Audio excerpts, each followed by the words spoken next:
প্রধান, আমাদের প্রধান উপদেষ্টা প্রফেসর ইউনূসের হাত ধরে এই 2025 সালের এপ্রিলের আগে যে মেঘনা আলম আমি ছিলাম এবং আজ এপ্রিলের একটা অপ্রীতিকর ঘটনার পরে যে মেঘনা আলম আছি, তাদের মধ্যে বিস্তর ফারাক, তাদের মধ্যে বিশ্বাসের পরিবর্তন।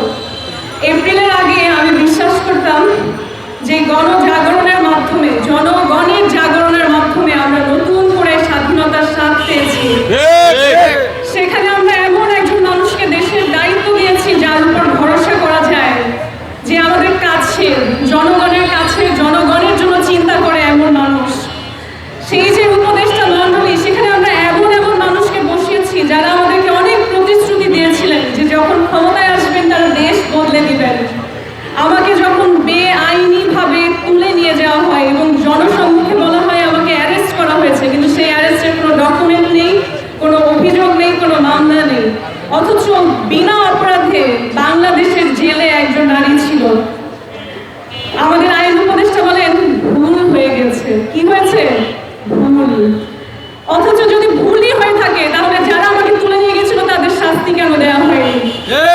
যদি ভুলই হয়ে থাকে তাহলে যেই স্বরাষ্ট্র মন্ত্রণালয় থেকে স্পেশাল পাওয়ার অ্যাক্টের চিঠি গিয়েছিল, সেই চিঠি কে সাইন করেছিল তাকে কেন বিচার ব্যবস্থায় আনা হয়নি? সেখানে যেই পুলিশ কর্মকর্তা, ডিবি কর্মকর্তা, জেল কর্মকর্তা বেআইনি আদেশ পালন করেছে, যারা জনগণের হয়ে আওয়াজ তোলেনি, যারা বলেনি এটা আমাদের দায়িত্ব না, তাদের কেন বিচার করা হয়নি? আমি এই এপ্রিলের পর দেখছি আমার বাংলাদেশে একের পর এক অন্যায় অপরাধ হচ্ছে, আর সেগুলোকে আমাদের এই যে বিচার ব্যবস্থা, তারা বলছে ভুল হয়ে গেছে।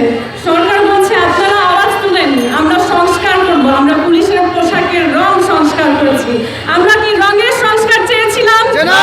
আমরা চেয়েছিলাম বিচার ব্যবস্থার সংস্কার, এমন বিচার ব্যবস্থা যেখানে বিশেষ পার্সন না, একজন সাধারণ মানুষও যদি আদালতের কাছে যায় সে সঠিক বিচার পাবে।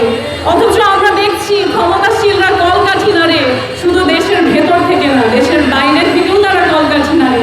তাহলে কেমন স্বাধীন দেশ আমরা? আমরা বলি ভারতীয় আধিপত্যের কথা, কিন্তু আমাদের দেশের উপর কোন কোন দেশের আধিপত্য নেই? বাংলাদেশে সারা বিশ্বে যদি আমি দাঁড়াতে যাই মাথা উঁচু করে, কয়টা দেশের উপরে সামনে আমি মাথা উঁচু করে দাঁড়াতে পারি? আপনারা জবাব দিতে পারবেন? কেন আমাদের স্বাধীনতার 50 বছরের উপরে চলে গিয়েছে, আমার দেশ বার্ধক্যের দিকে এগিয়ে যাচ্ছে, এখনো কেন জাতি হিসেবে, দেশ হিসেবে আমি সম্মানের সাথে মাথা উঁচু করে দাঁড়াতে পারি না? যখন দেশের বাইরে যান, শুনবেন বিশেষ কিছু পার্সন, তারা বিশেষ পুরস্কার পেয়েছেন, তারা বিশেষ কোনো একটা জায়গায় নির্বাচিত হয়েছেন, সেই জন্য তার সম্মান।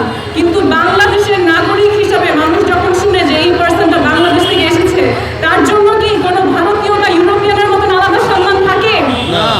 কেন থাকে না? কেন এই যে গণজাগরণ করলাম, তারপরে যারা সমাজের ভালো মানুষের মুখোশ পরা ছিলেন তাদেরকে আমরা সুযোগ দিলাম, নির্বাচন না হোক, তারা তো আসলে জনসমর্থনে গঠিত সরকার, তারা কেন জনগণের জন্য আওয়াজ তুলতে পারলেন না? তার মানে কি আমার দেশ স্বাধীন না? তাহলে তো আমার দেশের সার্বভৌমত্ব প্রশ্নবদ্ধ। আজ যদি সেই সময়ে বিচার কার্য ঠিকভাবে করা হতো আমার জন্য, তাহলে আজকে যে জুলাই কন্যারা একইভাবে একই রকম নোংরা নাটকে জেলে যাচ্ছে সেগুলো হতো না। যদি ভিপি নুরের জন্য বিচার ব্যবস্থা কাজ করতো তাহলে আজকে হাদির মৃত্যু হতো না। এই যে একের পর এক আমাদের সরকার ভুল করে আর তাদেরকে আমরা মাফ করে দেই, এই প্রথা আসলে বদলাতে হবে। যদি তারা ক্ষমতার চেয়ারে বসে তাদের দায়িত্ব পালন করতে না পারে, তাহলে সেই চেয়ার থেকে তাদেরকে উঠে আসতে হবে, পদত্যাগ করতে হবে। ভুল হয়ে গেছে না, বলতে হবে যে আমরা বারবার ভুল করে করে ক্লান্ত, আমরা ঠিক কাজ করতে পারছি না, তাহলে দায়িত্ব জনগণকে দেওয়া হোক, দায়িত্ব নুনের মতো নেতাদেরকে দেওয়া হোক যারা সাহসের সাথে সামনে এগিয়ে যেতে পারবে। আমি আমার এই বক্তব্য সংক্ষিপ্ত রাখবো, আমার সাথে নেতাকর্মীরা অনেক কথা বলেছেন, আমি শুধু একটা কথাই বলবো, ঢাকা 8 আসনে এবার নির্বাচন করতে এসেছি।